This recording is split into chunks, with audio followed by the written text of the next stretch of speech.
and welcome back to Get the Book. Through this channel, I aim to help you read more and hopefully read better. As promised, this week's recommendation is a fantastic English novel, Cobalt Blue, by Mr. Sachin Kundalkar. This story was initially written in Marathi and published in 2006. It was later translated into English by Mr. Jerry Pinto and then republished in 2013. And boy, what a marvelous, splendid, fantastic, I could go on forever, book and translation this is. Now, before I give you details about the author, the book, and the reading session, let me tell you how I actually found Cobalt Blue. I was going through my Instagram feeds and I saw a post by Penguin Publications India, and as soon as I saw this beautiful cover, I said I must have this book. Without any research about the story, I made the purchase and it definitely paid off. So if you're like me and you judge books by its beautiful covers, please leave a heart in the comments below and let me know that there are people out there like me. I'd like to begin by giving a brief about the author and then the translator. So as mentioned, the author is Mr. Sachin Kundalkar, who is a national award-winning filmmaker, playwright and screenplay writer, and he works mostly in Marathi cinema. Cobalt Blue is his first publication and it took him 2 years to finish the book. He started writing the book when he was 20 years old and then finished it at the age of 22. In fact, he said that he started writing this story because he was bored. So I can safely say that his boredom has led to the creation of a beautiful yet poignant story, and I think this is a beautiful genius piece of content. The story of Cobalt Blue is as much as Mr. Kundalkar's as it is the translator, Mr. Jerry Pinto's. Mr. Jerry Pinto is an Indian English novelist, short story writer, poet, journalist and translator. Personally, I haven't really read any of his original works, but the translation that he has done from Marathi to English for Cobalt Blue is magnificent. What I love is the fact that he has retained the flavor and essence of the story. What happens while translating from a native language is that there are certain phrases and words that describe feelings and emotions, and when you're actually translating that from the native language to English, there is always a risk that it becomes too literal and too dry. The same goes for when you're translating something that describes cultural aspects, rituals and festivals and whatnot. And why this translation is so good is because the flavor has been maintained of the story, the culture that has been depicted. It's not literal at all. For instance, words like I and Baba have not been translated into mom and dad or mother and father.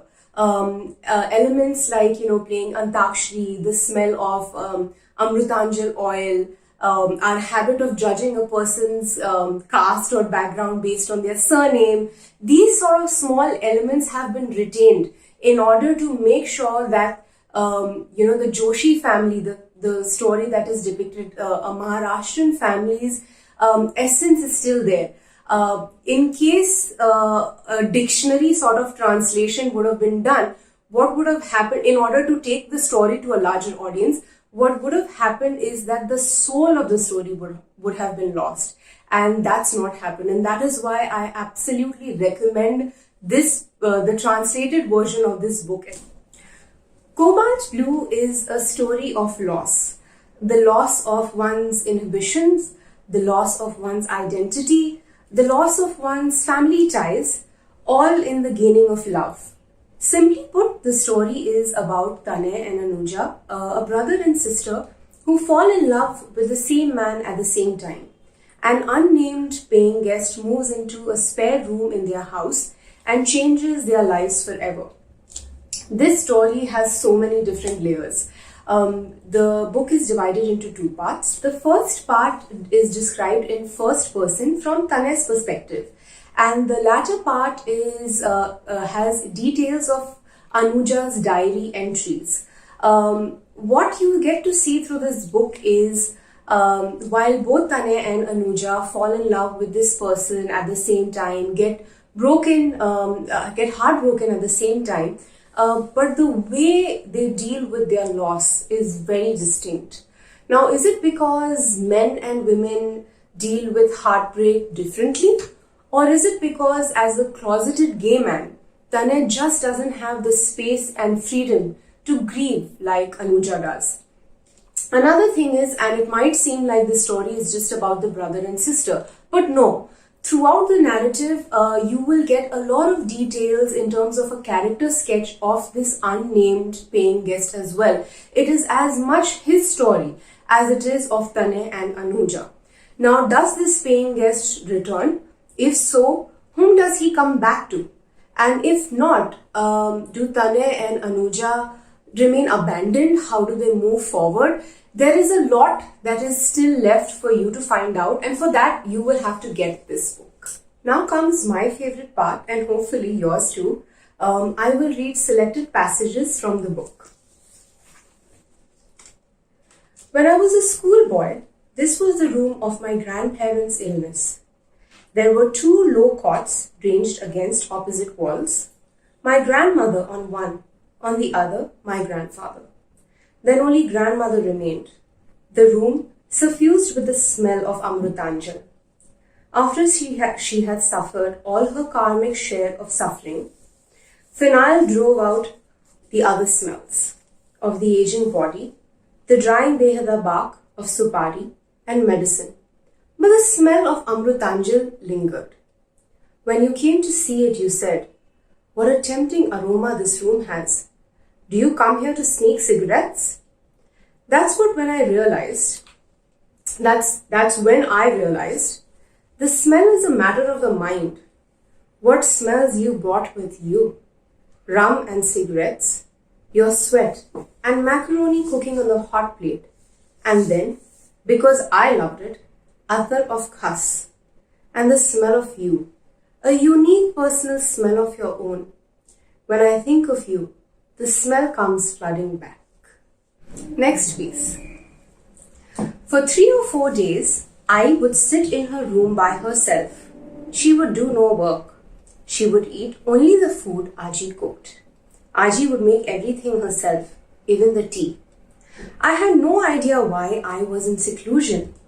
I'd ask Baba, but he wouldn't answer. All I knew was that she could touch no one and no one could touch her. She even looked different during that time, as if she were a guest in her own home. I would go into her room and sit on the mat and stare at her. Once, when she was sleeping, I crept up and touched her body gently. Nothing happened. She looked beautiful and fresh. All day long, she would lie there reading magazines. And then, on the 5th day, she would be up and about, doing her work. Her hair would be wet. But when Aji fell down the stairs, I stopped incarcerating herself for those days. When you left suddenly, I felt somewhat as I had felt when I watched I sitting alone in her room. It's recently come to my attention that when I'm listening to someone, I cock my head. On the phone, I hold the receiver between my head and my shoulders, as Anuja does, playing a rhythm on the table in front of me. When I watch a film, I run my fist over my face, as Sri Krishna used to do.